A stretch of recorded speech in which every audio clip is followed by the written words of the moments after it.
백성을 위해 보복하신다 라는 제목을 가지고 여러분들과 함께 말씀을 나누고자 합니다.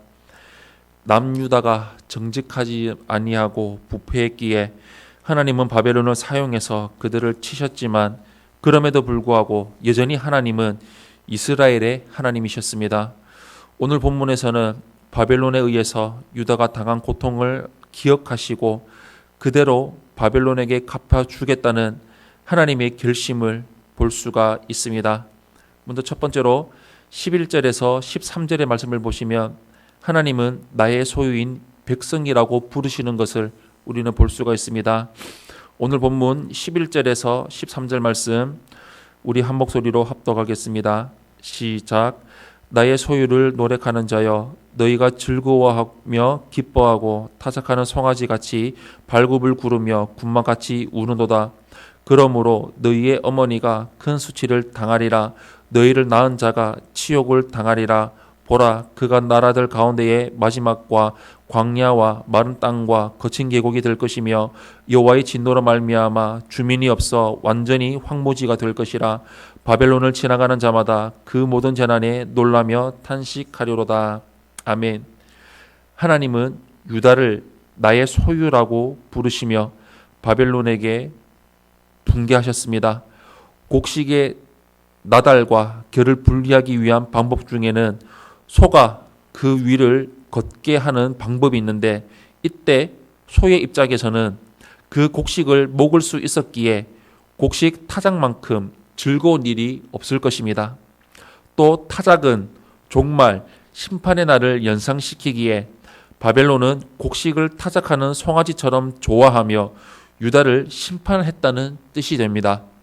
그러나 하나님은 바벨론이 즐거워한 만큼 수치와 치욕을 당하게 해주겠다고 하시면서 그들의 땅을 곡식을 찾을 수 없는 광야, 마른 땅, 거친 계곡, 황무지가 되게 하겠다고 선언하십니다. 분명 바벨론이 유다를 치도록 허락하셨음에도 유다를 약탈하기를 기뻐했던 바벨론에 대해 이토록 붕괴하시는 것을 보면 하나님은 부모가 자녀를 사랑하듯이 자기 백성을 사랑하심을 알 수가 있습니다.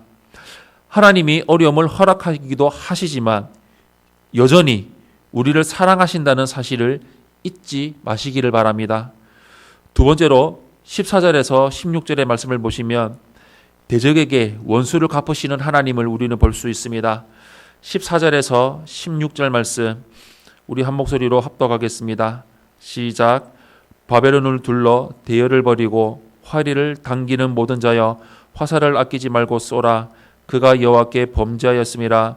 그 주위에서 고함을 지르리로다. 그가 항복하였고 그 여전은 무너졌고 그 성벽은 허물어졌으니 이는 여호와께서 그가 행한 대로 그에게 내리시는 보복이라. 그가 행한 대로 그에게 갚으시는도다. 파종하는 자와 추수 때에 낫을 잡은 자를 바벨론에서 끊어버리라. 사람들이 그 압박하는 칼을 두려워하여 각기 동족에게로 돌아가며 고향으로 도망하리라. 아멘. 하나님은 바벨론에게 유다가 당한 일을 그대로 당하게 하심으로써 보복하실 것입니다. 바벨론 군대는 예루살렘을 포위하고 수많은 화살을 쏘며 고함을 지르고 그 요새와 성벽을 무너뜨렸습니다. 사실 이는 하나님이 바벨론에게 허락하신 일이지만 하나님은 그것이 여호와께 범죄함이라고 규정하십니다. 또한 바벨론이 유다 백성을 끌어가고 흩어버림으로 말미암아 결과적으로 그 땅이 폐허가 되고 농지들이 쓸모없는 땅이 된 것에 대해서도 똑같이 복수해 주겠다고 선언하십니다. 교회의 역사를 살펴보면 교회가 부패하거나 영적으로 침체하면 하나님이 벌하시고 교훈하시기 위해 세상의 공격을 당하도록 허락하시는 경우가 있습니다. 하지만 교회를 비난하고 공격한 자들은 결국 하나님의 백성을 친 죗값을 지불하게 됩니다. 하나님이 반드시 갚으신다는 사실을 확신하며 담대한 마음을 품고 나아가시기를 바랍니다. 마지막 세 번째로 17절에서 20절의 말씀을 보시면 내 백성을 회복시키시는 하나님을 볼 수가 있습니다. 17절에서 20절 말씀 우리 한 목소리로 합독하겠습니다. 시작. 이스라엘은 흩어진 양이라 사자들이 그를 따르도다. 처음에는 아수르 왕이 먹었고 다음에는 바벨론의 느부갓네살 왕이 그의 뼈를 꺾도다. 그러므로 만군의 여호와 이스라엘의 하나님이 이와 같이 말하노라. 보라, 내가 아수르의 왕을 벌한 것 같이 바벨론의 왕과 그 땅을 벌하고 이스라엘을 다시 그의 목장으로 돌아가게 하리니 그가 갈멜과 바산에서 양을 기를 것이며 그의 마음이 에브라임과 길르앗 산에서 만족하리라. 여호와의 말씀이니라. 그날 그때에는 이스라엘의 죄악을 찾을지라도 없겠고 유다의 죄를 찾을지라도 찾아내지 못하리니 이는 내가 남긴 자를 용서할 것임이라. 아멘. 결국 이스라엘의 12지파는 아수르와 바벨론에 의해 멸망하여 흩어지고 말았는데 예레미야는 이들의 모습을 사자들의 사냥감으로 전락한 흩어진 양에 비유하고 있습니다. 하지만 이는 결코 절망적인 것만은 아닙니다. 하나님은 약한 자를 도우시고 자기 백성을 구원하시기 때문입니다. 우선 하나님은 바벨론이 아수르를 멸망시킨 것처럼 바벨론을 멸망시키시겠다고 선언하십니다. 실제로 바벨론은 BC 586년에 예루살렘 성전을 파괴한 후 50년도 지나지 않아서 BC 539년에 페르시아에 의해 멸망당했습니다. 이처럼 하나님은 크신 권능으로 바벨론을 멸하시고 자기 백성을 약속의 땅으로 회복시키시며 그들의 죄를 완전히 용서하셨습니다.